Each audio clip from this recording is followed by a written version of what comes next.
Hello మిత్రులారా, మీకు ఇప్పుడు ఒక కథ చెప్తాను వినండి. ఒక అడవిలో సింహం చిరుతపులు ఉండేవి. సింహం బలమైందే కానీ వయసు మళ్ళిన కారణంగా వేగంగా పరిగెత్తలేకపోయేది.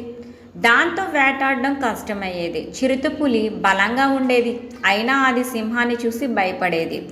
సింహంతో స్నేహం చేసేది, ఎందుకంటే సింహం మృగరాజు కదా. సింహంతో స్నేహంగా ఉంటే ఆపదలు రావని చిరుతపులి ఆలోచన.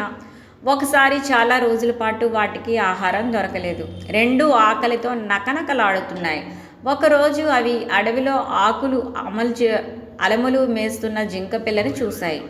నేను జింక పిల్లను జాగ్రత్తగా ఒడిసి పట్టేస్తాను, మీరు దూరంగా ఉండి అది పారిపోకుండా చూడండి అని సింహంతో చెప్పింది చిరుత. సింహం అలాగే అని దూరంగా ఉండిపోయింది. చిరుత జింక పిల్లని బలంగా ఒడిసి పట్టుకొని చంపేసింది.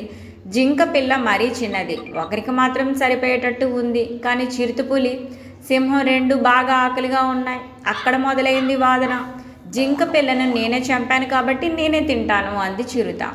నేను మృగరాజును కాబట్టి నేనే తినాలి, నువ్వెలాగ బాగా పరిగెత్తగలవు కాబట్టి మరో జంతువును వేటాడి తిను అని గర్జించింది సింహం.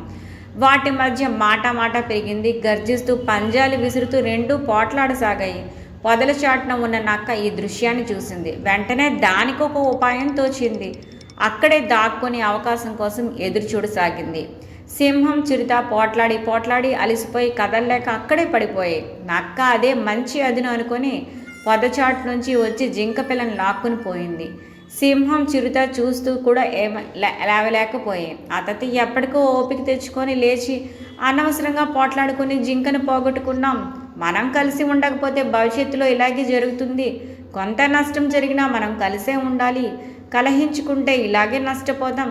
కలిసి ఉంటే సుఖపడతాం. ఇంకెప్పుడు పోట్లాడుకోకూడదు అనుకున్నాయి. మిత్రులారా, మీకు ఈ కథ నచ్చిందా అండి? నచ్చితే ఇప్పుడే మా ఛానల్ని సబ్స్క్రైబ్ చేయండి. Thanks for watching this video friends.